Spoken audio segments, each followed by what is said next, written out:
त्रिवेणी संगम घाट, ऋषिकेश, गंगा यमुना सरस्वती या ठिकाणी पाण्याचा अतिशय स्पीड काही वेळापूर्वीच वाढलेला आहे, तरी तशी सूचना या ठिकाणी आलेली आहे, तरी पाण्याचा प्रवाह अतिशय वाढलेला आहे। तर तुम्ही या व्हिडिओमार्फत पाहू शकता, साईडला हिरमामले आहे।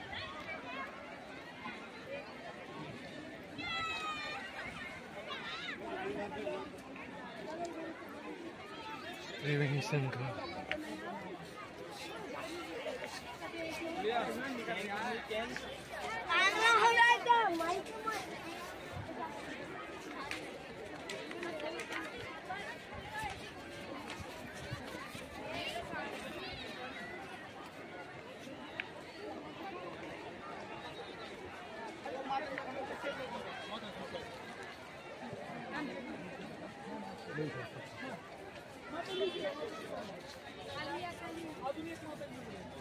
क्या हुआ यार?